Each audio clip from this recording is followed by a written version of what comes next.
কার কার আমার মতো এই গরমে মিষ্টি কুমড়ো দিয়ে চিংড়ি মাছের ঝোল পছন্দ। হ্যালো, আসসালামু আলাইকুম, this is beauty, welcome back to my channel. আজকে আমি যা যা রান্না করব তা এক নজর আপনাদের দেখিয়ে দিলাম। আমি মিষ্টি কুমড়ো দিয়ে চিংড়ি মাছ রান্না করব, আর 3 পদের সবজি কেটে নিয়েছি, আর দুধ রেখেছি, সময় পেলে দুধ দিয়ে কিছু একটা মিষ্টি জাতীয় খাবার রান্না করব। তারপর এখানে চুলায় আমি কড়াইয়ের মধ্যে সরিষা তেল দিয়েছি, সমস্ত রান্নাবান্না সরিষা তেল দিয়ে করব। তারপর চিংড়ি মাছের মধ্যে একটু লবণ, হলুদ, মরিচ, ধনিয়ার গুঁড়া মেখে তারপরে যে তেলের মধ্যে দিয়ে দিলাম, হালকা ভেজে নিয়েছি। এখন তেল থেকে সমস্ত মাছগুলি উঠিয়ে আলাদা করে রাখবো। তারপর এই তেলের মধ্যে আমি আবার বাকি রান্নাটা কমপ্লিট করে ফেলবো। চিংড়ি মাছ বেশি করে ভাজা লাগে না, অল্প ভাজলেই হয়ে যায়। তারপর এই তেলের মধ্যে আমি একটু ফোড়ন দিয়ে দিলাম, এখানে জিরার গুঁড়া দিয়েছি, তারপর কিছু পেঁয়াজ কুচি দিয়ে দিলাম। যদি তেল লাগে পরে আবার একটু অ্যাড করে নিব। এই যে অল্প তেল লেগেছে, কিছু কাঁচামরিচ দিয়ে ভালো মতো নাড়াচাড়া করে একটু লালচা করে ভেজে নিব। তারপর এর মধ্যে যে আদা রসুন ব্লেন্ড করেছিলাম সেই আদা রসুনের পানি একটু দিয়ে দিলাম, আর 1 চামচ আদা রসুন দিয়েছি, আর 1 চামচ লবণ দিলাম, সাথে হলুদ, মরিচ, ধনিয়া একসঙ্গে মিক্স করা ছিল আমার, ওগুলি দিয়ে দিয়েছি। আবার যেদিন মিক্স করবো ওদিন দেখিয়ে দিব। তার সাথে একটু হালকা পানি দিয়েছি ভালো মতো কষানোর জন্য। এখানে ইচ্ছা হলে টমেটো দেওয়া যায়, আজকে আমার টমেটো ছিল না, এই জন্য টমেটো দিতে পারিনি। তারপর আরও 1 চামচ হলুদ, মরিচ, ধনিয়া গুঁড়া দিয়ে দিলাম, দিয়ে মাছগুলি দিয়ে ভালো মতো নাড়াচাড়া করে এর মধ্যে মিষ্টি কুমড়াটা আমি দিয়ে দিব। মিষ্টি কুমড়া দিয়ে কোনো পানি দিব না, মিষ্টি কুমড়ার গায়ের মিষ্টি কুমড়া, লাউ এই জাতীয় সবজি রান্না করতে গেলে অত বেশি পানি লাগে না। এগুলি একটু হালকা প্রথমে চুলার জাল বাড়িয়ে দিয়ে তারপর চুলার জাল কমিয়ে দিলে বাস খুব সুন্দর রান্না হয়ে যায়।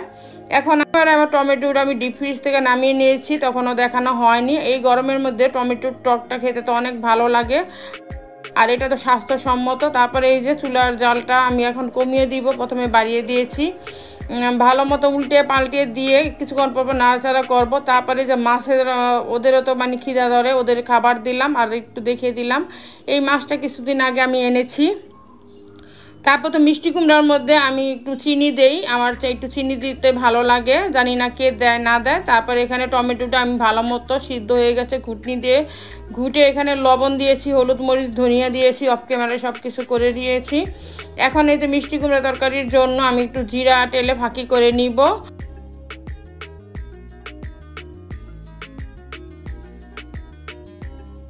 তারপর তো জিরা তেলে ফাঁকি করে মিষ্টি কুমড়া তরকারির মধ্যে দিয়ে দিব। এখন বেশি টালা লাগেনি, অল্প তেলে নিয়েছি, অল্প টানলে একটা ফ্লেভার অন্যরকম কয়, এই জন্য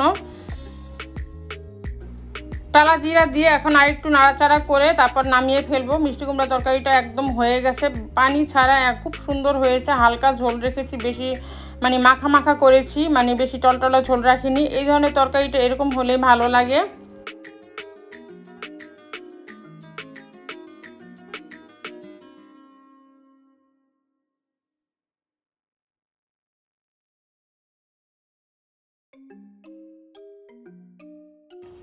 তারপর তো ডালের মধ্যে আমি এখানে শুকনো মরিচটা একটু হালকা ভালো করে ভেজে নিব, ভেজে নিয়ে তারপর এর মধ্যে ফোড়ন দিব, কিছু রসুন দিব, আর কিছু পেঁয়াজ দিব। অফ ক্যামেরায় দিয়েছি, দিয়ে এই যে ফোড়নটা দিয়ে দিলাম। খুব সুন্দর হয়েছে, ফ্লেভারটা খুব সুন্দর বের হয়েছে। এ ধরনের টক তো গরমের মধ্যে খেতে অনেক ভালো লাগে, কলিজাটা ঠান্ডা হয়ে যায়, আমার কাছে অনেক ভালো লাগে, এর জন্য আমি বলে দিলাম।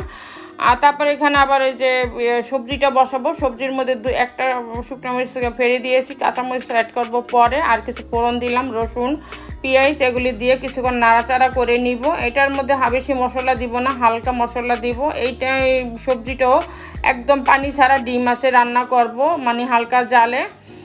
এতে হয় কি, মানে যে খাবারটার ফ্লেভারটা খুব সুন্দর বের হয়, আর অনেক ভালো লাগে, রান্না করতে অত বেশি সময় লাগে না। তারপর এখানে মশলাটা কষানোর জন্য হালকা একটু পানি দিয়েছি, যাতে মশলাটা পুড়ে না যায়।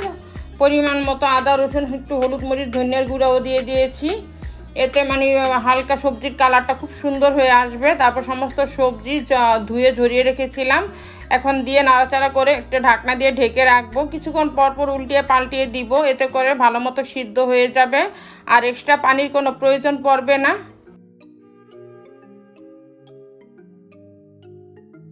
রান্নাবান্না কমপ্লিট হয়ে গেছে, ভাত রান্না করেছি, টক করেছি, সবজি আর চিংড়ি মাছ দিয়ে মিষ্টি কুমড়া রান্না করেছি।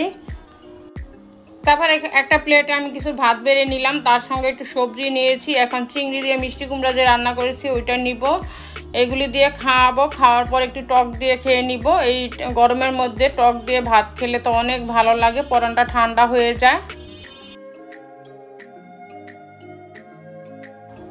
প্রত্যেকটা তরকারি খেতে খুবই সুস্বাদু এবং মজা হয়েছে, কারণ পানি ছাড়া রান্না করেছি। কে কে আমার মতো পানি ছাড়া সবজি রান্না করতে ভালোবাসেন অবশ্যই কমেন্টস করে জানাবেন। আশা করছি আমার আজকের ব্লগটি তোমাদের সকলের কাছে অনেক ভালো লেগেছে। ভালো লেগে থাকলে আমার চ্যানেলটিকে লাইক, শেয়ার অ্যান্ড সাবস্ক্রাইব করে দিও।